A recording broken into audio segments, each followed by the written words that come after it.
নমস্কার, আমি ফাল্গুনি। আজকের জ্ঞানবৃক্ষের অধিবেশনে কীভাবে সমস্যাবহুল জীবনে আনন্দে থাকব তাই নিয়ে আলোচনা করব। প্রথমেই বলি, যদি ঈশ্বরের নির্দেশিত কাজের জন্যই জন্ম হয় পৃথিবীতে মনুষ্যরূপে, তাহলে সুষ্ঠুভাবে কাজ করতে সমস্যাকে কাজ থেকে আলাদাভাবে ভাবতে হবে। এটা তখনই সম্ভব যখন জানব সমস্যাটা কেন এবং কোথায়।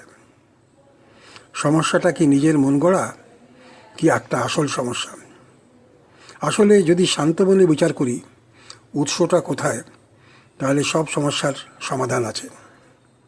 সমাধান সূত্র মানুষের নিজের কাছে 95% সমস্যার, বাকি 5% সমস্যা কর্মক্ষেত্রে, পদ্ধতিগত, প্রযুক্তিগত বা কাজ করতে গিয়ে সমস্যা। তার সমাধানেরও উপায় আছে। প্রথমেই মানুষের তৈরি সমস্যায় কেন্দ্রে আসা যাক। মানুষে ইন্টারাকশন অর্থাৎ মিথক্রিয়া করতে পারস্পরিক চিন্তাধারায় অমিল আসতে বাধ্য।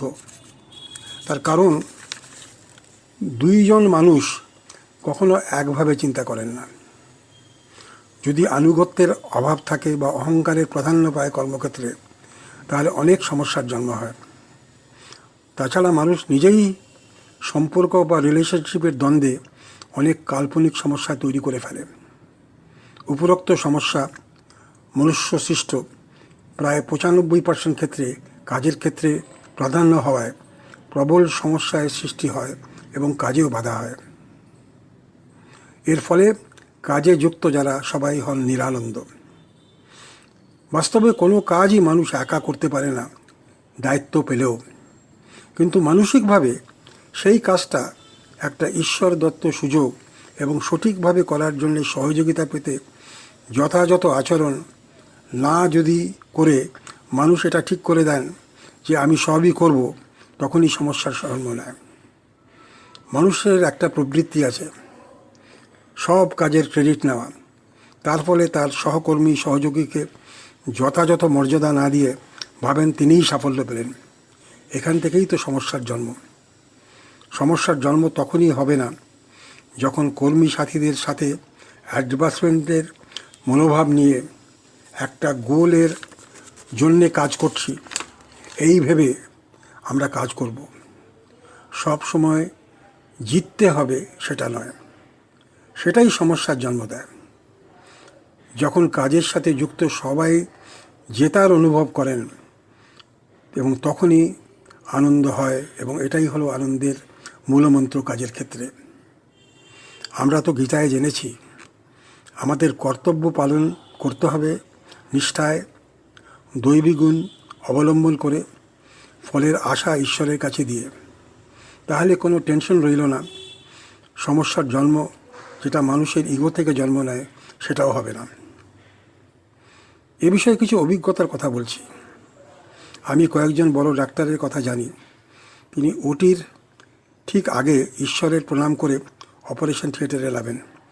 ঠিক সেই রকম অনেক কোম্পানি আছে, তারা কাজ শুরু করার আগে সব কর্মীদের যে যেরকম ঈশ্বরে বিশ্বাস করেন 5 মিনিট শান্ত হয়ে ধ্যানের মতন করে কাজ শুরু করতে বলেন।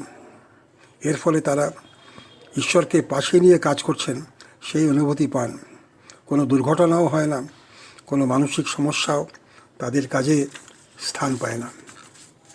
এবার অপারেশনাল সমস্যা অর্থাৎ কাজ করতে গিয়ে যে সমস্যা হয় তার কথা বলছি। যেখানে কর্মী মানসিকভাবে প্রস্তুত, কোনো মানসিক সমস্যা নাই, কিন্তু কাজ করতে গিয়ে পদ্ধতিগত, প্রযুক্তিগত বা অন্য টেকনিক্যাল সমস্যার সম্মুখীন হচ্ছেন।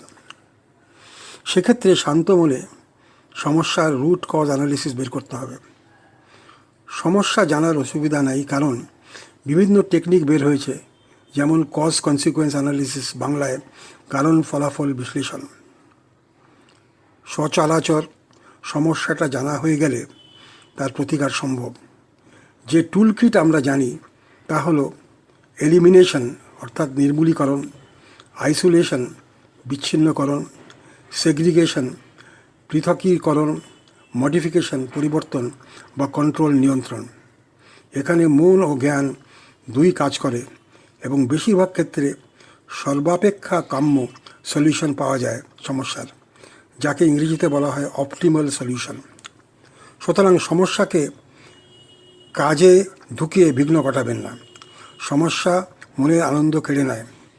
যখন মন আর বুদ্ধি দিয়ে সমস্যার সমাধান সম্ভব, মূল্যবান সময় নষ্ট করবেন কেন? আসুন আমরা সমস্যাকে আমাদের কাজ থেকে আলাদা করে দেখি। আজ এখানেই শেষ করছি। নমস্কার।